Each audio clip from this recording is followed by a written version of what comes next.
very curious what we can do with all of those successful days out on the river, out on the boat. I would like to introduce our guests, and I will do that in just a second. But before we get to that point, just a few kind of updates for you. We are recording. Oh, you just went silent, Daryl. So, There you sorry, go. You got sorry.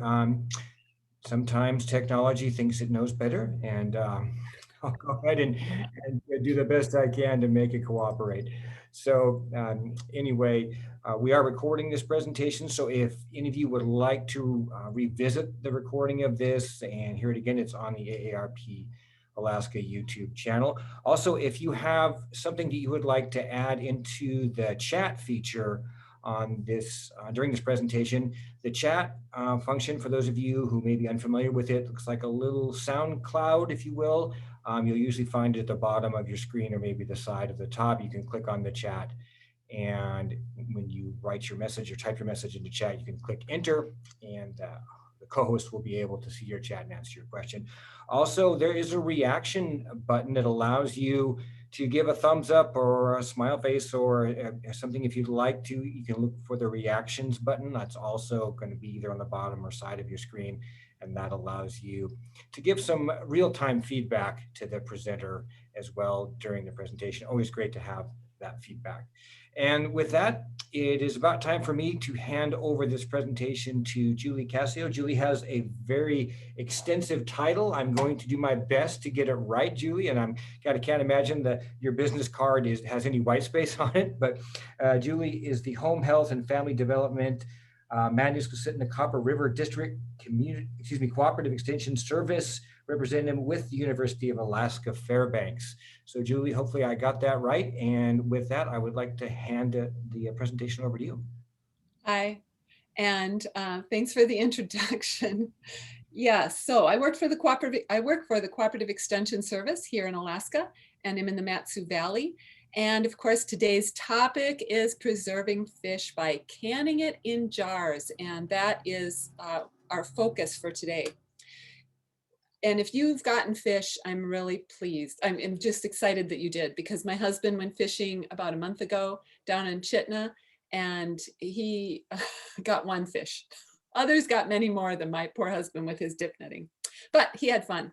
So I'm really curious, and this is your opportunity to try what Daryl was just explaining to you to do, to tell us how many of you, give a thumbs up if you've already got fish and you're planning on doing some canning this year.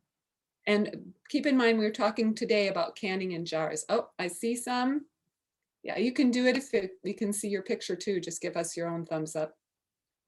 Oh, I'm not seeing too many though. Well, so Julie, just so people know, so there is a reaction button at the bottom of your screen. If you go down and you click on that, there's an option for thumbs up. If you click that, it will show up on the screen. Okay.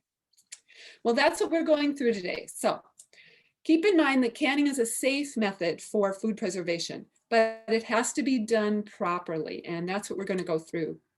And we're putting it particularly today in canning jars.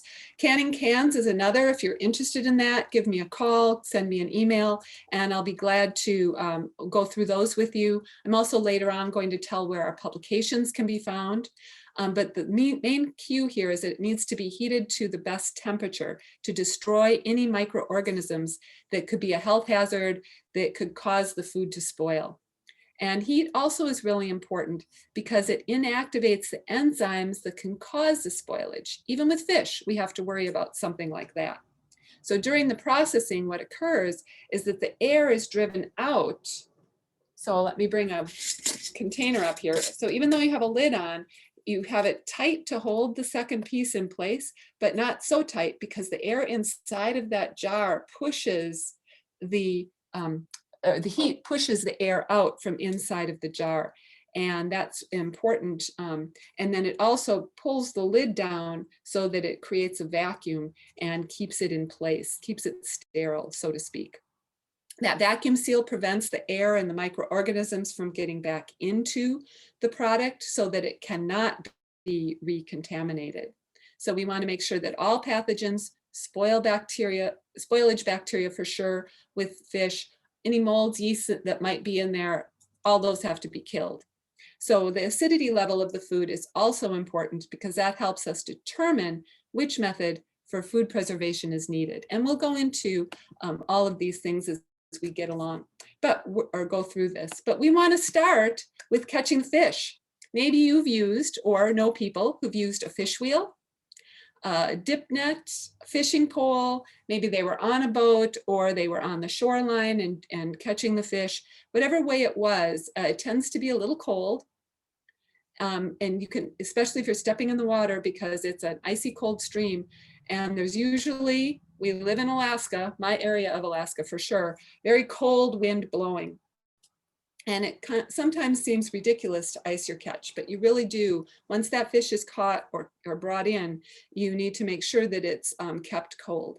Keep in mind, I'm saying this, spoilage bacteria grows even at 40 degrees Fahrenheit and above. So we want to make sure that we ice the fish because that keeps the temperature around the fish down to 32 degrees Fahrenheit. And it really helps reduce any loss of quality that bacteria might cause. So keep in mind also, and some of you are going to think, I know all this, I do it all the time. But just in case somebody doesn't, I'll say put the ice on the bottom, put the fish on top, put more ice across the top, put more fish on and more ice across the top. Keep in mind also that as that ice melts, it washes the bacteria and the slime from that fish to the bottom of the cooler. So do not let the fish soak in the meltwater at the bottom of the cooler. I'm telling you all this, I've got to give you a laugh.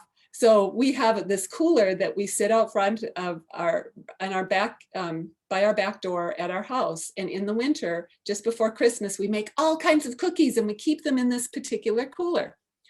Well, we loaned this cooler to a friend, and guess what that friend put into the cooler? Fish. Don't think we're ever going to be, well, I know we're never going to be using that cooler for our cookies again because it had fish in it. But just because as the ice melts, the bacteria slime go to the bottom of the cooler, keep in mind that you don't want the fish to soak in that melt water at the bottom of the cooler either. So make sure that they're keep iced, but they're also above that melt water.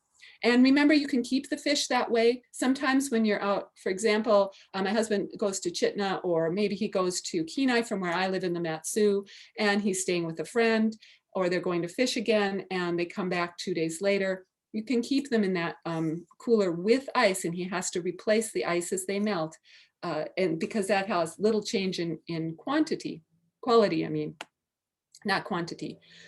Also important, one time we actually took a freezer with us and we had a generator that could keep it working the whole time. So that was a convenient way to get our fish frozen as we caught it. So however it works for you, keep in mind keeping it cold. Also bruised fish, not taste as good. They quickly spoil even if they're frozen. So keep in mind you want to be careful not to bruise the fish when it's caught. The highest quality fish are those layered with ice in the cooler, cleaned as soon as possible. And you might recognize those of you who are from Anchorage and have met up with my colleague there. That's Leslie Shalcross, who's now up in the Fairbanks area. And there's some friends of mine, and she's got the dip net with the salmon in it. And up above is some friends of mine when we were down with a fish wheel in Chitna one time. So also, we need to clean that fish. Keep in mind it's best to bleed the fish immediately after catching it to help increase its storage life. And you want to remove the viscera, which is those internal organs. Make sure you rinse the fish and keep it iced, refrigerated, or frozen until ready to use. And that often happens because when we're down catching a lot at once, we freeze them as quickly as possible and keep them until we get home, or maybe keep them until the summer when we need our freezer for the next fish that we're going to catch, and that's when we do our canning. What we want to do right now is, once we have the fish, what are we going to need to preserve those fish? That's what we're looking at. Keep in mind that we're going to look at the acidity level of whatever food we have, and that helps us determine what the best method is for preserving that fish. Obviously, fish can be frozen. It could be kept in the refrigerator, but only for a short amount of time, a couple of days at most. So for longer, freezer is good, but it costs money because you have to pay for the freezer to keep cold enough. Another option then is to can it.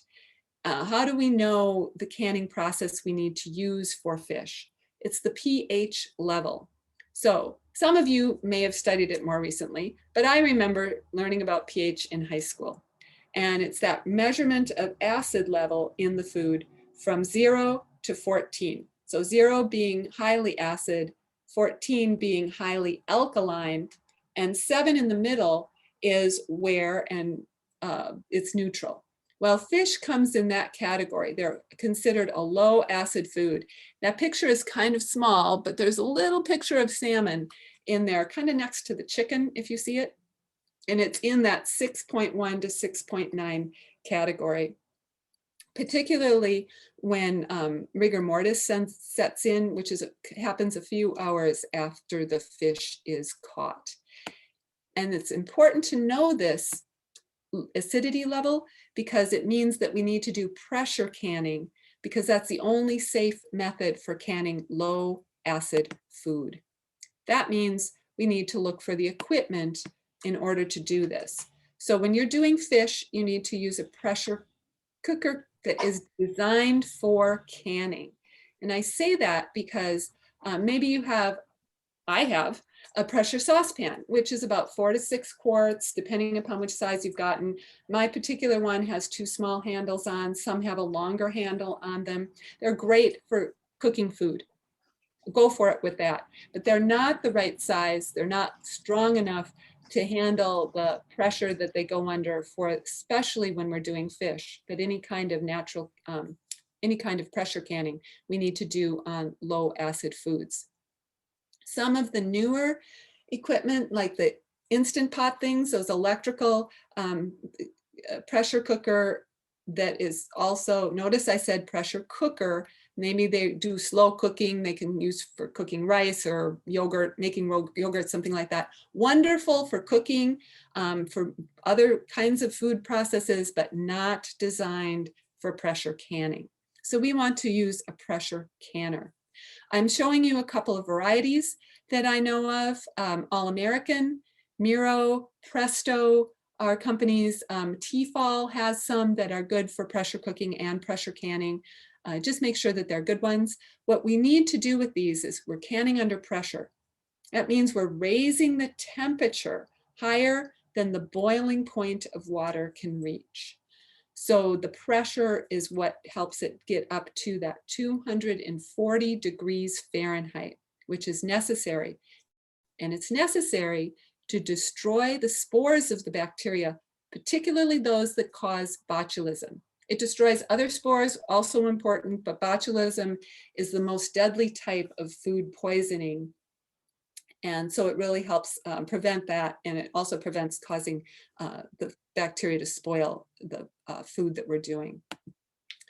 So let's talk about Clostridium botulinum, where it occurs, because Clostridium can actually be in soil, it can be in water, so it can be on vegetables, it can be on fish, meat, chicken, all those kinds of things. Today we're focusing on fish.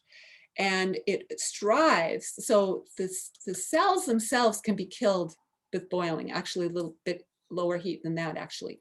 But the problem is they protect themselves and they create a spore. So the cells of the Clostridium botulinum create a spore that protects it from the heat. And so that's what we want to kill with the food processing. So when your environment, the environment that fish is in, is between 40 and 140 degrees Fahrenheit, has high moisture and no air, then those spores can germinate and they can really form those toxin producing cells, and then that leads to botulism. So that's the problem when we put the fish in here. We have to have it at the pressurized temperature of 240 degrees Fahrenheit for so long a period is to make sure we kill any potential spores that might be in the jar, in the very center of the fish in the jar, in the very center of the canner. So we want to make, so when we're looking at these canners, there's two different kinds. One is a dial gauge canner, which helps us read what the temperature is going to be inside by the PSI. And that's what the top picture is showing. And right now the needle is pointed at 0. Sorry about the noise in the background. My office is right next to the road and it gets a little loud.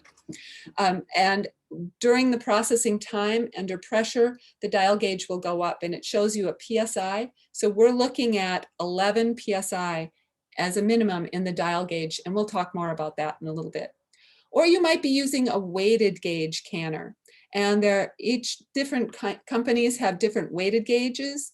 The one on the bottom picture is a variation of a Presto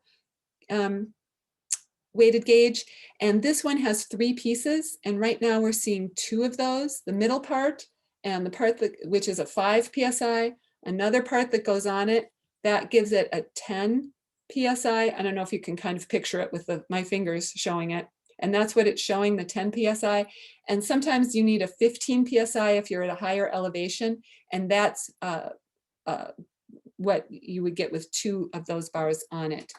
And most of you are at sea level, particularly those in the Anchorage area.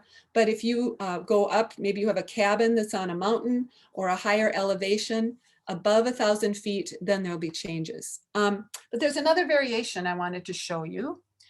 So particularly some of the older canner, maybe you have a canner from a relative and you're looking at using that, or maybe you've gotten one, an older version of it, then you might use this kind of a weighted gauge. It has 5, 10, and oops, sorry, I'm trying to put it in front of the picture. 5, 10, and 15. And there's holes in the side, which is what you put on the vent. And so you're going to put it, for those of you at sea level or below 1,000 feet, you'll put it on the 10. If you're above 1,000 feet, then you have to go to the 15 PSI and put it on that one, okay? And later we get to hear what that sounds like. And it's all about the pressure that's inside to make sure it's getting up to the right temperature in that processing. Another thing we need to do with our pressure canners is inspect them. Look at them. If you have something like Presto or Miro, they have, and that's what the picture is showing here, a gauge that, or not a gauge, a gasket that goes around the outside because it helps keep the heat in and allow that pressure to build. You have to make sure it's pliable and that it hasn't been dried or something like that. Then it would need to be replaced. You will also, and there's, along with it, when you buy these gaskets now, there's another little piece, and that's important as well because it is in the lid of the canner so that if it gets over pressure, it only blows out that little hole rather than the whole lid. So make sure that it's there. The canner that's in back is a different kind of canner. That's an old-fashioned, similar to the All-American brand. And with that one, it does not have a gasket. It just has a metal piece on the lid and a metal piece on the pot. And that is what the connection comes with. And so you have to make sure that's smooth, that it connects well. One tiny little scratch on an All-American canner can cause this, allow the steam to escape from the canner during the whole processing. So a little bit of white petroleum jelly around the very edge of that lid is, or the inside part, whichever way you choose, it works really well. Another option to put on there is the vegetable oil. Not my preference because when you're heating it that hot, it's really hard to take off. So I like the white petroleum jelly. It helps me with, can you tell I've had a scratch on mine? So I have to make sure I put it on each time. And you just a little bit all the way around that it helps. Do become familiar with your canner, with its parts and all their functions. Clean to remove any oils. And before each use, be sure to check the vent pipes. So the lid that's being shown here, can't see the vent pipe on it. I think we'll be able to see that a little bit later. You hold your lid up and you look through that one little hole to make sure that nothing has happened in that little hole that plugs it up, because you want it to be clear and open. And the other thing is, if you have a weighted gauge, make sure that we check it for accuracy regularly, at least annually, preferably before you're going to use it, to make sure that it's running correctly. And our districts all have those people who will do that checking. So you'll have to check with your district and see when they're going to be checking them. And I mentioned, you know, knowing how to use your pressure cooker or canner for the canning. Check your manufacturer's guide for using the canner. Very important, because each one is a little bit different. But and you can use it, they'll have recipes for using the pressure cooker for cooking food. I do not recommend you using it for the canning part, because sometimes, well, lately they're getting better at updating those records, but some of their canning steps are from the 1980s or 90s, and they've changed since then. So you want to use a valid method, a current research tested recipe for doing any of your canning. And of course today, doing fish.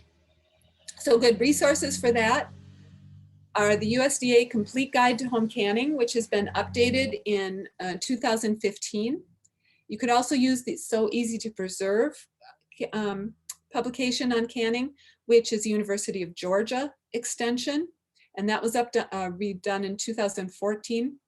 And both of that information is given on the National Center for Home Food Preservation. So if you can see my tiny little arrow, it's pointing at their website location. Great one to go to. And I will brag that the canning for the fish comes from Alaska. Christy Long and Chuck Crapo, who worked for the university for many years, did a lot of that research to make sure that the timing is accurate, particularly on canning and cans. University of Oregon and University of Washington did a lot with the research for canning fish as well. Can you tell? Or next to water makes a difference. And then of course, the University of Alaska Fairbanks publications, and they're available at cespubs.uaf.edu. And after our class today, for those of you who are registered and your email's known, Daryl will be sending out the publications that I'm referring to today so that you have them on hand on your computer. So Julie? Yes. Julie? Mm-hmm. So your slides are a little bit blurry. So I just put all that, I put the University of Alaska Fairbanks information into the chat. So, and I just wanted to remind people, if they have questions, to put them in chat. Great, thank you, Teresa. All right, so let's go through the steps in canning. First thing is the containers. Make sure that you're using Mason canning jars. I'm not talking about a brand called Mason. I just mean jars that are able to handle those high temperatures.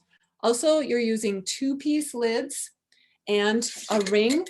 So what I'm talking about is the ring, or the lid, and the ring, the band that is used to put it on. We also recommend for fish that it's a wide one, particularly that it is straight down. It's not that you can't use a narrow mouth jar. It's just that with the narrow mouth jar, it's really hard to get the fish out, because we stuff the fish in for when we're canning fish. Another option is even something like this, which I use a lot for jellies, but you can put fish in here too, because it's that straight line that goes down. And I wanted to point that out just so people have that in mind when I'm talking about a wide mouth jar. Today we're primarily focusing on the 1-pint jars. 1-pint jar information and timing can also be used for the 1/2-pint jars. This is the one that's taller. There's another one that's flatter, which I have at home, but not in front of me right now. You can also do it in quart jars, but the timing for the pressurizing under the quart jars is different. And so there is a particular publication on canning in quart jars. So if anybody's interested in that, it's our CESPub uaf.edu site as well. Whenever you're using a canner though, even if they're new ones, check the outside rim. Make sure that there's no nicks or something that, a crack in there, a rough edge. Do not use those. Sometimes it's just because they were used in the past and there's a tiny scale from that fish left on there. Won't work. So you have to make sure that that's nice and clean, and that I can run my fingers over it is my way of checking and making sure that it's good to use. Do discard any that have any nicks or cracks. Do wash it in hot soapy water, rinse it well. You can keep it warm if you want to, but for fish, we're putting them in raw. So as long as it's been cleaned well and rinsed well, it's fine. And we're cooking this, baking this, putting it in the canner for a long period of time. So it does not have to be, sterilized. I do not want you may not use single-use jars, like a mayonnaise glass jar or a tomato sauce glass jar, because they are usually too weak for this amount of pressure. And we talked about the two-piece lids and how important those are. And the lid part can only be used once, and then you have to discard it. And the reason for that is because when the pressure occurs, and a silicone kind of stuff that they have inside of it, it pushes down and it causes, there's a little rut, I should say, inside of it. And that's actually helping to keep it sealed after you've gone through the processing steps. So if you reuse it, then it won't have that ability to create that seal. So that's why you toss these. The bands can be reused as long as they are not rusted out. And they do not have to be, the newer versions do not have to be softened in warm water before you use them. I think it's because the silicone level they're using inside of the lid is different. So let's say that your fish is fresh. Great. Go ahead and start canning right away. Of course, rinse it well before use. If your fish was frozen, then you need to thaw it, and to do that best either in the refrigerator or, as the picture shows here, thaw it under cold running water.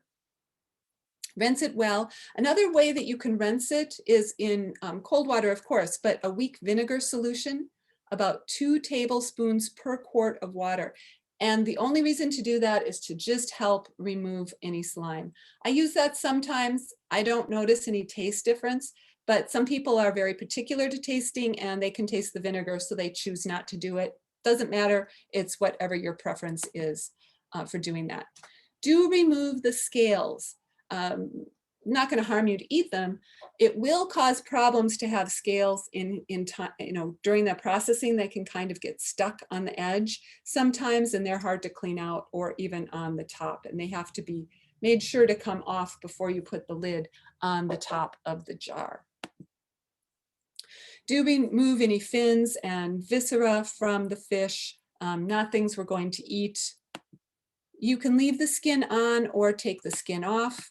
That is your preference. How you cut them to put them in the jar is fine. Bones are okay, because for fish, for most fish like halibut, take the bones off because their bones are much bigger. But smaller bones like those we get through salmon, not a problem. And during that processing time, it weakens the bones. They become quite soft, and it's a really good source of calcium. And also with most fish, you can leave the skin on. Doesn't bother, it's fine for us. Usually after my salmon is done with canning, when I'm ready to eat it, I will just use my finger and take the skin off of the meat of the fish that I'm going to be eating. But it can be left on, it's not going to hurt you. However, with halibut, you have to remove the skin as well. That skin is a lot thicker and not something we want to eat. So the first picture I showed was on steak. You can make a steak with it, which means you're leaving a lot more bones in, or you can fillet it, which is taking the bones off. And that works for me because I use those bones that still have fish on it, and I make a soup from those. But I usually don't take the skin off just because I want as much fish as possible in the canning jar. And I'm not very good at taking all of the skin off without some of the meat of the fish as well. So when you're cutting it, best, you can just cut it in any chunks and stick it in the jar. That's fine. I actually use the jar that I'm going to use and help it, and that's what this picture is showing, for knowing how far I should cut the fish. And the jars change, you know, depending if you have older ones, newer ones, they can be a little different in size. Note on the bottom, it's a convexed, no, well, it's not concave, it's the other way. It goes up inside, so you have to go in about 1/4 of an inch, and you want to be headspace, and we'll talk about that in a minute. From the top down, an inch of headspace needs to be left. So that means this is an open space in the jar. So your fish itself is going from 1 inch down to about 1/4 inch up, and that's where you're pushing all of your fish in. And I lay it down, maybe I'll make marks on my cutting board so that I know how long to make it. And then I start pushing the fish into the jars. And if you've left the skin on, doesn't matter. It can be out around the outer edges of the jar, which is what this picture is showing, or it could be they go inside. Some of it's how you can fold them and get them into that curve of the jar, whatever works best for you. You're stuffing it in.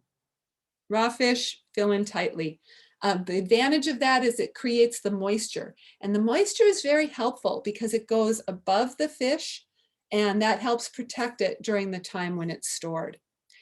If you want to add any ingredients, that's up to you. Salt, it's optional.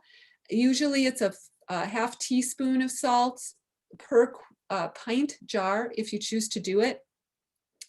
You could add other kinds of seasonings as well. So one of the publications being sent out to you is Value in Seasoning Fish, and something similar, not valid. Variety of seasoning for fish, for home canned fish. And that one has some different flavorings that people tried down in Ketchikan several years ago. And they gave their pros and cons for the different kinds. Generally speaking, if you're using a powdery type spice, it tends to get more bitter because of the heat that it's going through during the processing. And usually I put this, if I'm using anything, it would be on top. I leave mine plain because I'm going to use it in different ways and I don't have to remember, oh, did I put the Mexican seasoning in this, or did I put lemon in this? You know, what did I do? So it's up to you. Again, we're going to leave that 1 inch headspace. If you know ideally what your 1 inch headspace is, great. Otherwise, as this picture is showing, have a ruler and that will tell you where that 1 inch is down. Keep in mind again, that headspace is a space between the inside of the lid and the top of the food. So from here to here is that headspace. It's really important because the food can bubble during processing. So if there's not enough, then it might not allow enough of the air to be pushed out of the jar during the processing before the sealing occurs. If there's,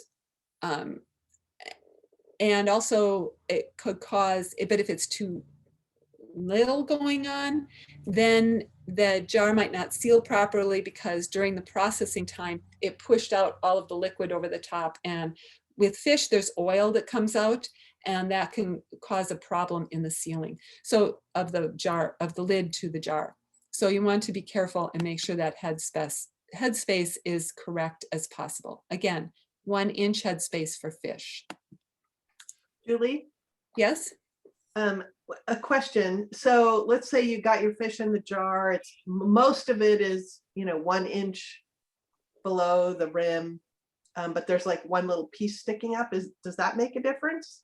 If there's one piece sticking up and one little hole area in there that it's going, that's okay. It's not a big deal. But you don't want anything to touch the top of the jar either, because that can cause, this is kind of an enamel thing on top of it, and that could cause some problem with a black little black dot that comes in there. So you want it down as far. If you go a little below 1 inch, not a problem. It's just if you go a lot down. Sometimes, you know, you've got all your fish and you've packed it all into all the jars you have, except you have one piece of fish left and you want to use that, or you want to can that as well. And it's just not enough to fill up that whole jar. Not a good idea to use that. Does that make sense? Yes, thank you. Okay. So we talked about salt optional, other seasonings optional, totally up to you. For halibut, however, keep in mind that halibut is a little different kind of fish than salmon. And I'm mostly in my mind thinking salmon and halibut. Other fish can be done as well. But if you're doing halibut, that's a white fish. Some people prefer to put some oil in with it. So 4 tablespoons vegetable or olive oil per pint of the fish can be helpful because it increases the moisture that's in the fish. But it's up to you how you want to handle that. When you're ready and you have all of your fish in, you know that you have a good headspace, then you need to clean off the rim of the jar. I like to use a dampened, not wet, but a damp, usually it's a paper towel, it might be a cloth towel, and wipe it off securely to make sure that nothing is left on there. None of the oils, not little bits of scales, nothing like that. Then you put on your cleaned lid and add the spring band. Now with the spring band, or however you want to call it, screw band is a better word, make sure that it goes on straight. And I say straight because sometimes it creaks a little, or maybe it's crunched forward and it goes on at a little bit of an angle. And if it's an angle, you can see just a little bit. You might not see it if it's sitting straight, but it won't hold it in place properly during canning. So make sure that it's angled, it's straight. And a good way to think about it is when you put it on, you just give it a whiz and go a quarter turn more. Only fingertip tight. If I have weak hands, not a problem. I don't make it too tight. But if you have strong hands, you might just push it on, or strong muscles, you go boom, and you make it too hard, too strong of a hold. That's not okay, because if it's too tight, the air cannot get out during the processing, and that can cause the lids to buckle, or it could even cause the glass to break. So you don't want it too tight, but you want it tight enough. If I were just to put it on, I'm letting you hear sounds, right? If I just did that, it's not tight enough. I have to go a little bit further to keep it in place, because if it was too loose, then the liquid could escape from the jars during the processing, and then you could have seal failure as well. So different things to consider. You also want to remove any air bubbles, and the picture over to the side, I'm pushing it in with my fingers right now, but you want to take up like a plastic knife and go around the edges with that knife of the jar. It's just to make sure that it's nice and even, because that helps with the heat going into the jar during the processing to make sure it works properly. So now we're getting ready. We've got our jars filled. We've got the lids on because we've cleaned the lid, or the outside part of the jar, and put the lid on in place. And we need to have our canner ready to go. Because we're doing fish, which is raw, and the jar is cleaned, it could be warm, but it doesn't have to be. You want 2 to 3 inches of water, of cool water in the canner, and that's about 3 quarts of water. If you have a larger canner, some of the All-Americans are like 40 quarts. You'll check your manufacturer's guide for those, because you'll need a little more water in those. But generally speaking, it's 3 quarts. And keep in mind, so with this picture, I have both the water, if you can see it, you said they were a little blurry, and there's a rack on the bottom. Put the water in first, measure it, or pour in 3 quarts, and then put the rack in the bottom. And the reason I say that is because otherwise you could get more water in than you need.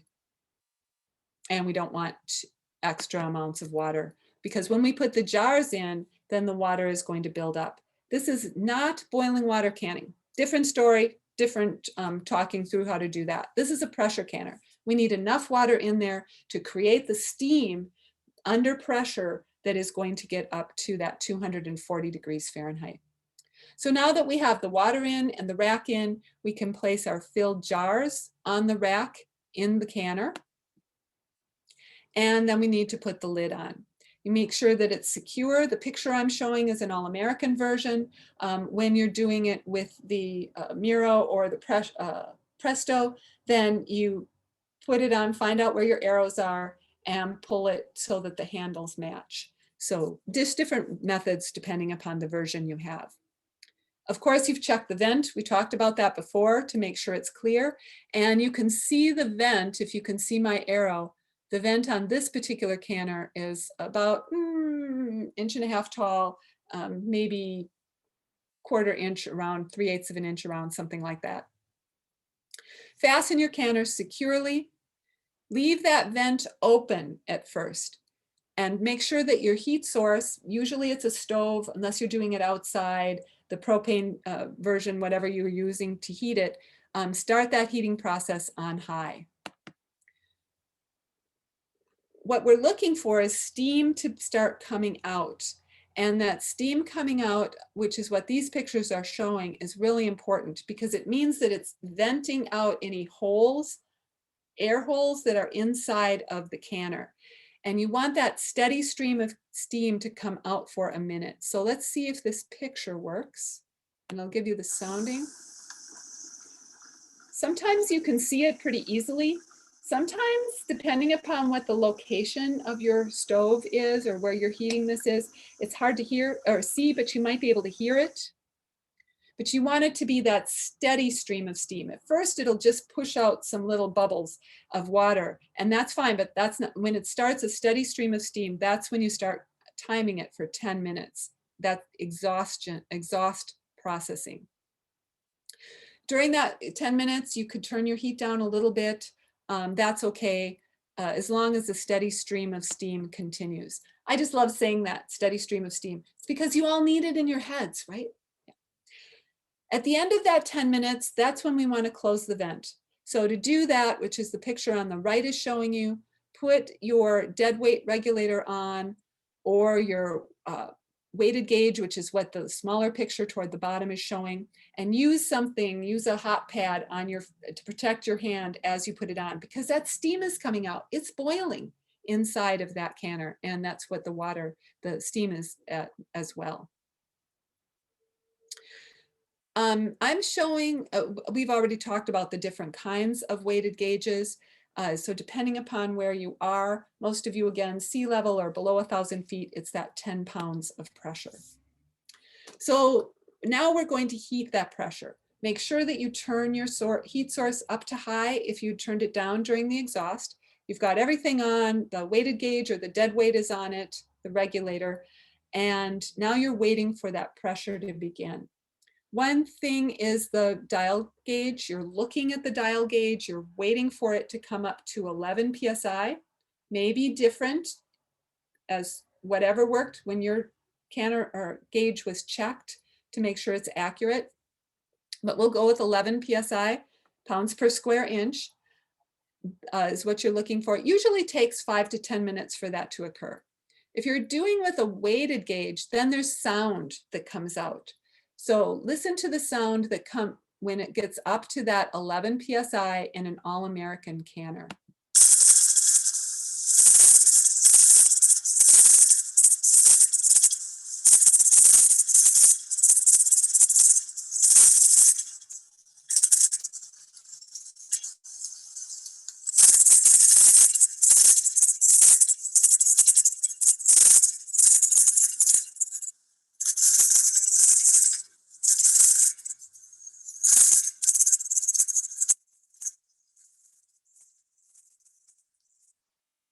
I'm having you listen to it because this one's only a short time of pausing, but with the All-American canner, it will pause between times and it'll say it'll hiss for 3 to 5 or 5 to 7 minutes or 5 to 7 times per minute, but it might be steady for a little while and then it'll pause for 2 minutes and I'm like, oh no, it's not doing it, what's going wrong? And then it'll start hissing again.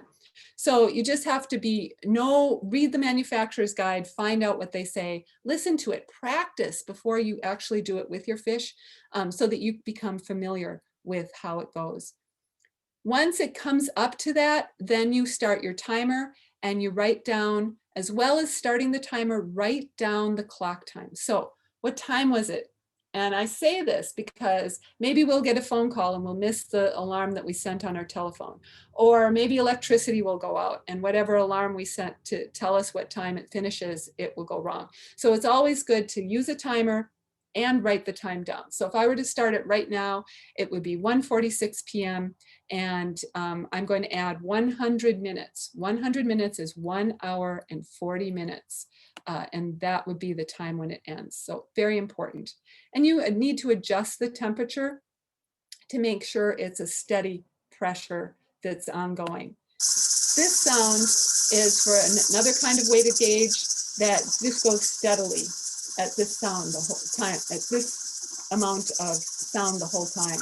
If it builds higher than that, then it's too hot and you need to really gradually lower the heat underneath it so that you're keeping it at the correct, this is again the weighted gauge, the correct sound of the weighted gauge, so that you know it's at 10 psi during the whole processing time of 100 minutes. Keep in mind, 100 minutes is that minimum pressure.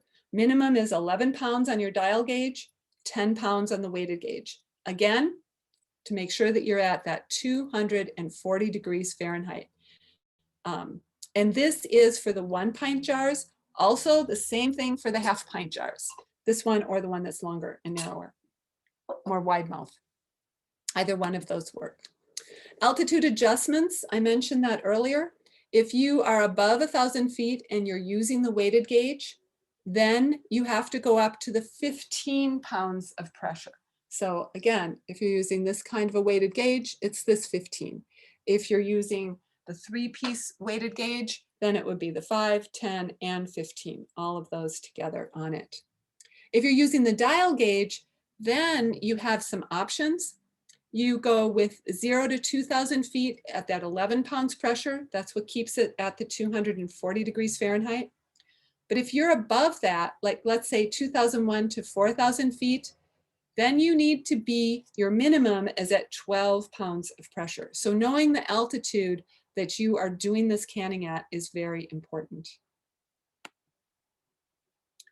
So at the end of that 100 minutes, then we stop. And then to do that, turn off your heat at the end of the processing. If you can safely move it from one side of your stove to the other, it's very heavy. It's got a lot of jars. It's all, you know, depending upon which canner you have, it might be very heavy. Then you can move it over or you can just leave it. Just make sure the heat is turned off. You're going to allow the pressure in that canner to drop to 0 naturally. We're not helping it. We're not putting it in ice water, nothing like that. Leave it, just leave it sit. It usually takes 30 to 45 minutes for that pressure to come down to 0. As soon as it hits 0, wait 10 minutes and then take it off. So when I said at the end of that, then when it gets down to 0, wait and take 10 minutes, take off the gauge, take off the weighted gauge, take off the regulator or dead weight and let it sit for another 10 minutes, just to make sure it all escapes. You don't want any pressure inside that canner when you open it. Sometimes you'll have a canner that has a lock on it that will fall down, and that's great because you know that the pressure is gone from outside of the canner. But again, it is testing showed that it's best to wait at that process time. So when the pressure is down at 0 and you've waited, then you open your lid and you open it away from you. And that's what these pictures are showing. It's hot in there. It's still boiling. Pressure is 0, but it's still boiling. So you want to put it away so that steam goes away from your face, and obviously use hot pads or a mitt to open it. Do remove the jars and put them on a padded surface. So this canner has been opened. I just don't have a picture with the jars, the filled jars that have gone through the processing on this. I mean, I could show you pictures of meat and beans and things like that, but that's not the topic for today. You'll notice too that when you take it out, sometimes those lids have loosened up, the rings have loosened. That's okay, just leave it. There's sometimes drippings or water on top of this. No problem, just leave it. Just take it up, not with your hands, a cloth on it, or in the back of that picture, there's a metal thing with a little blue on it. That's a tongs designed for lifting these out. I love those. They work really well. And you just lift them out and put them on some surface. Best to put them on something that's going to protect the counter that you have them, because the counter could be cold. Glass is hot. Hot to cold is going to break the glass. Person called me one time, all my jars broke. Oh, we went through the processing. He did everything right. Where did it break? Around the bottom. Where did you place them to put them out? On the concrete sidewalk. It broke it because the concrete sidewalk was, not because it was hard, but because the concrete was cold and the hot jars on top of that cold surface had them break. So you allow the jars to sit there for 12 hours undisturbed, okay? And sometimes we hear these popping sounds, pop, pop. I love those sounds. It really means that while cooling, that a seal was formed.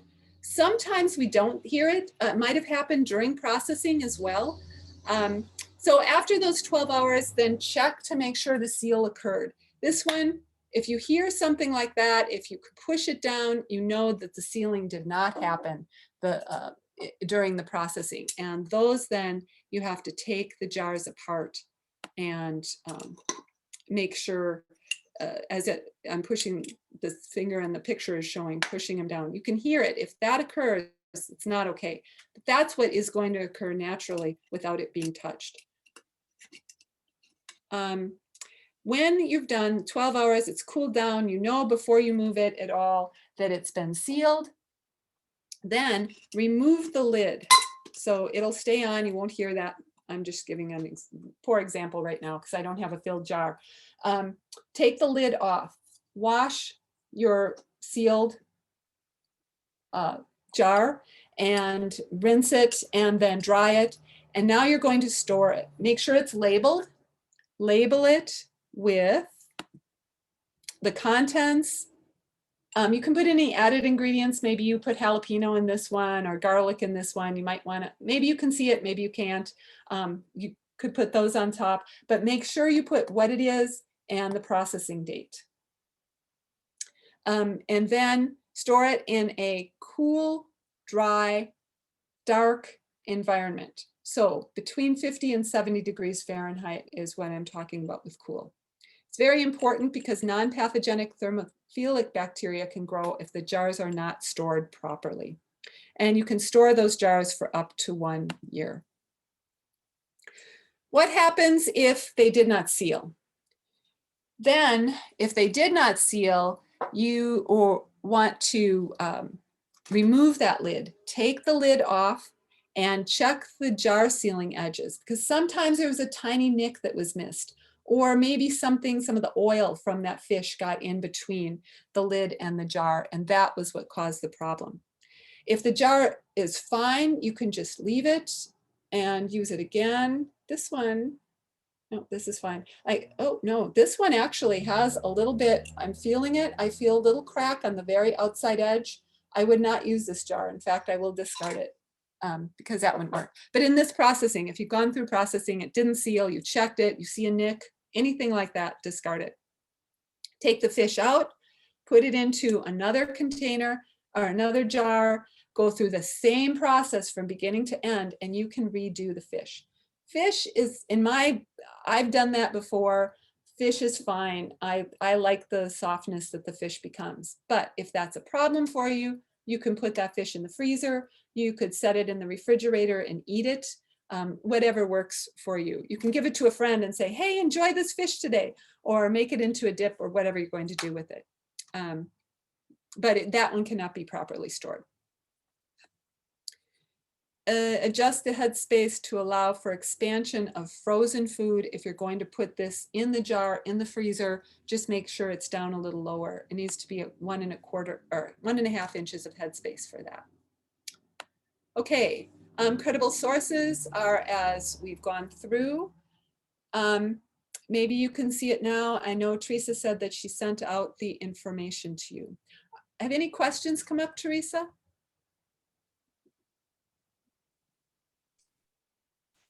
just the question about where to get your pressure gauge dial tested. And I went to the website you suggested, which is www.uaf.edu.ces. And I found a phone number. So you can call 877-520-5211 to find out where you get your pressure gauge tested. Or you can go into that site too, and it's /CES, just in case .CES might not go through right.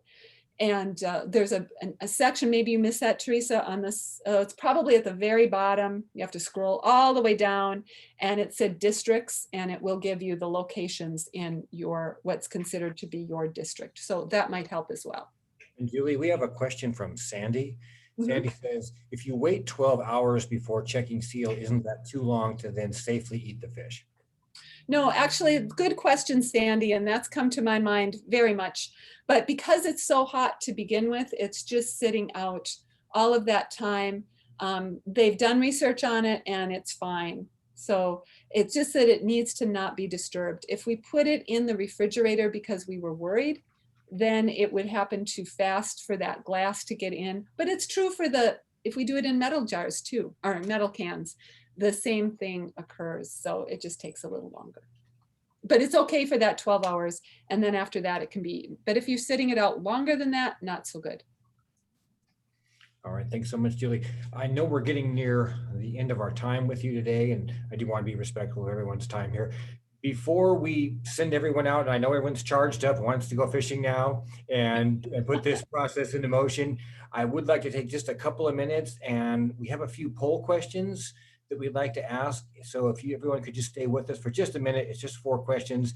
This information helps Julie make sure that she is reaching all the people that she can with this information. So I'm going to go ahead and launch those poll questions now. Actually, you should see the first one all on your screen here now. And if you could all answer that question for us, that would be most appreciated. Yeah, and I appreciate this because this is something we work for the NIFA, National Institute of Federal, I don't know, I can never remember. I always know the acronyms and I don't remember the words for them, but it's through the federal government and some of the funding that comes for Cooperative Extension Service. Those of you who've been 4-Hers, you know that it's all part of that organization. So it's just finding out who we're reaching out to and making sure that we're doing our job. Please, at all times, feel free to come to me and ask questions, or the person in Anchorage area is Gina Dion. She's a good person to ask that information of as well. And Leslie Shellcross up in Fairbanks. I don't know if people are from different areas, so I thought I would let that you know. Sarah Lewis down in the Juneau area. Leif Albertson out in Bethel. I'm missing some people. Oh, Linda Tannehill in the Kenai area. All of us are glad to help answer any questions that you might have. We did not talk about smoking fish today. That's a whole nother topic that'll take an hour to go through. But again, you have to, if you choose to can those, there are some different things to know, and the timing is different as well if you're doing the smoked fish. Well, Julie, you had a lot of just fantastic information. I really appreciate you taking the time to share it with all of us today. And I'm going to send out one more poll question here. And thanks to everyone for participating in the presentation today. Thanks for the feedback also. And also want to make sure that we give everyone here just a last minute or two to see if there's any final questions or final thoughts, or just if you want to say thank you to Julie for doing a great job and sharing a lot of information in I'm going to use a word here intentionally, in a very compressed amount of time. So I think you did really, really well getting a lot of information out there, Julie. That was really impressive.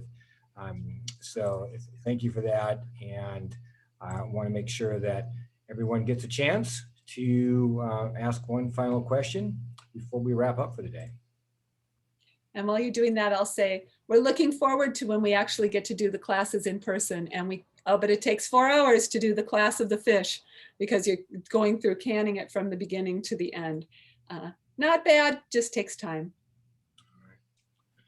All right, Well, thanks, everyone. very informative. Julie, thank you so much again for sharing your time. Thanks to everyone for joining us. If you want to revisit this presentation, it is on the AARP YouTube channel. And you can also look for a follow-up email from us with some attachments that Julie mentioned at the top of the presentation. With that, check aarp.org/AK for a list of upcoming events. And we look forward to seeing you at the next virtual and hopefully at some point in the near future in-person event with AARP Alaska. Have a great day. All right, thanks everybody. Take care.